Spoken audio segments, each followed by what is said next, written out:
பூரி சப்பாத்திக்கு என்னடா ரெசிபி செய்யலாம் அப்படின்னு யோசித்துக்கிட்டு இருக்கீங்களா? இன்றைக்கி நாம் பூரி சப்பாத்திக்கு ரொம்பவே டேஸ்டியான சன்னா மசாலா தான் செய்ய போகிறோம். சன்னா மசாலா எப்படி சிம்பிளாக வித்தின் 10 மினிட்ஸில் செய்யலான்னு தான் இந்த வீடியோவில் பார்க்க போகிறோம். ஸோ இந்த வீடியோவை கடைசி வரைக்கும் ஸ்கிப் பண்ணாமல் பாருங்கள்.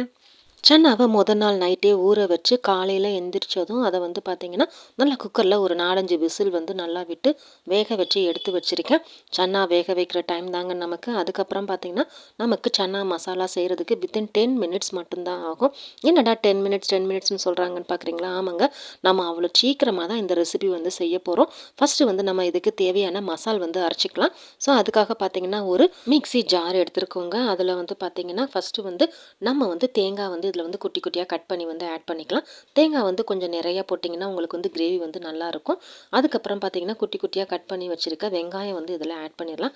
அதுக்கப்புறம் பார்த்திங்கன்னா கொஞ்சமாக இது கூடவே தக்காளி வந்து ஆட் பண்ணிக்கலாம். தக்காளி வந்து கொஞ்சம் அதிகமாகவே போட்டுக்கோங்க. அப்போ தான் உங்களுக்கு சன்னா மசாலா கொஞ்சம் பார்க்குறதுக்கு கலர்ஃபுல்லாக கொஞ்சம் நல்லா டேஸ்டியாகவும் இருக்கும். அது கூடவே பார்த்திங்கன்னா கொஞ்சமாக வந்து இஞ்சி வந்து இதில் வந்து ஆட் பண்ணிடலாம். அதுக்கப்புறம் வந்து பார்த்திங்கன்னா பூண்டு வந்து இதில் வந்து ஆட் பண்ணிடலாம். என்னடா பூண்டு தோலோட போடுறாங்களேன்னு பார்க்குறீங்களா? ஆமாங்க, பூண்டு தோண்டோட போட்டால் கூட பரவாயில்லைங்க. நம்ம அரைக்கும் போது எல்லாம் சேர்ந்து அரைபட்டுரும். அதுக்கப்புறம் பார்த்திங்கன்னா இது கூட கொஞ்சமாக வந்து பெருஞ்சீரகம் வந்து ஆட் பண்ணலாம். அதாவது சோம்பு இதில் வந்து ஆட் பண்ணியிருக்கேன். அவ்வளோதாங்க. இதை போட்டு நல்லா மிக்சியில் போட்டு நல்லா வந்து கிரைண்ட் பண்ணி எடுத்துடலாம். இது வந்து மசாலா வந்து பார்த்திங்கன்னா கொஞ்சம் கரகரப்பாகவே எடுத்துக்கோங்க. ரொம்ப நைஸாக வந்து அரைக்கணும்னு அவசியமே இல்லைங்க. கொஞ்சம் கரகரப்பாக வந்து எடுத்து அரைச்சிக்கலாம். ஸோ இதுதான் வந்து இதுக்குள்ளே மசாலா அரைக்கிறதுக்கு பக்குவம். அவ்வளோதான், நம்ம மசாலா வந்து இப்போ வந்து ரெடி ஆகிடுச்சு. பாருங்கள் எப்படி கலர்ஃபுல்லாக சூப்பராக இருக்குதுன்னு. பயங்கரமாக இருக்குது பாருங்கள் மசாலா பார்க்குறதுக்கே. அவ்வளோதான், இப்போ நம்ம வந்து கிரேவி பண்ணுறதுக்கு வந்து ஸ்டார்ட் பண்ணிடலாம். சன்னா மசாலா இப்போ நம்ம வந்து பார்த்திங்கன்னா குக்கரில் தான் செய்ய போகிறோம். ஸோ குக்கரில் வந்து ஆயில் எடுத்திருக்கேன். ஆயிலில் வந்து பார்த்திங்கன்னா கடுகு பருப்பு போட்டு நல்லா பொரிய விட்டுட்டேன். அதுக்கப்புறம் பார்த்திங்கன்னா அது கூடவே கொஞ்சமாக பார்த்திங்கன்னா கருவேப்பிலையும் ஆட் பண்ணிடலாம். அதுக்கப்புறம் நம்ம அரைச்சி வச்சுருக்கோம்ல அந்த மசாலா வந்து இதில் வந்து ஆட் பண்ணிடலாம். பாருங்கள், அப்படியே வந்து மசாலா வந்து இதில் ஆட் பண்ணிட்டோம். மசாலா ஆட் பண்ணிவிட்டு நல்லா வந்து இதோட பச்சை வாடெல்லாம் போகிற அளவுக்கு நம்ம வந்து நல்லா வந்து வதக்கிக்கிட்டே இருக்கணும். வதக்கும் போது பார்த்து வதக்குங்க. ஏன்னா வந்து நம்ம தக்காளி வெங்காயம்லாம் போட்டிருக்கோம். ஸோ மேலே வந்து தெரிக்கும். ஸோ கொஞ்சம் சிம்லேயே வச்சு வதக்குங்க. அப்புறம் பார்த்திங்கன்னா அது கூடவே தேவையான அளவுக்கு வந்து நம்ம உப்பு வந்து ஆட் பண்ணிடலாம். உப்பு போட்டோம்னா சீக்கிரம் வந்து குக் ஆகும். ஸோ அதனால தான் வந்து மசாலா போட்ட உடனே வந்து நம்ம வந்து உப்பு வந்து ஆட் பண்ணிட்டோம். பாருங்கள், இப்போ நல்லா வந்து கிண்டிக்கிட்டே இருங்க. அதோட பச்சை வாசம் வந்து போகணும். ஸோ அதனால தான் நம்ம வந்து கொஞ்சம் நேரம் வரைக்கும் இது வந்து கிண்டிக்கிட்டே இருக்கும். நம்ம மசாலாம் பாருங்கள் நல்லா பச்சை வாடை போய் நல்லா வந்து கொதிக்க ஆரம்பிச்சிருச்சு. நல்லா இந்த ஒரு கொதி வந்ததுக்கு அப்புறம் பார்த்திங்கன்னா இது கூடவே பார்த்திங்கன்னா நம்ம குழம்பு மிளகா பொடி தான் ஆட் பண்ண போகிறோம். மற்றபடி தேவையில்லாமல் அந்த மசாலா இந்த மசாலாலாம் எதுவுமே நம்ம வந்து ஆட் பண்ணலைங்க. சன்னா மசாலாவுக்கு நம்ம வீட்டில் நம்ம யூஸ்வலாக யூஸ் பண்ணுவோம்ல அந்த குழம்பு மிளகா பொடி தான் பார்த்திங்கன்னா நம்ம வந்து இதில் வந்து ஆட் பண்ணியிருக்கோம். ஸோ குழம்பு மிளகா பொடி எப்படி செய்கிறதுன்ட்டு ஒரு வீடியோ கூட போட்டிருக்கேன். வேணால் அதோட லிங்க் வந்து உங்களுக்கு டிஸ்கிரிப்ஷனில் கொடுக்குறேன்.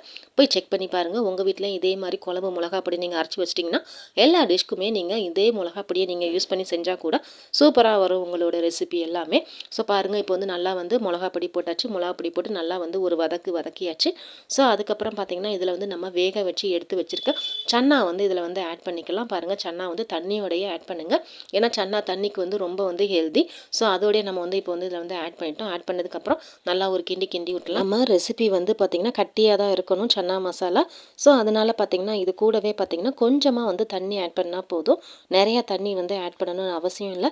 ஏன்னா நம்ம இதை வந்து சப்பாத்தி இல்லை பூரிக்கு கிரேவி மாதிரி தான் வச்சு சாப்பிட போகிறோம். ஸோ கொஞ்சமாக வந்து தண்ணி ஆட் பண்ணி இதை அப்படியே குக்கரில் போட்டு 2 விசிலுக்கு வச்சு எடுத்துடலாம்.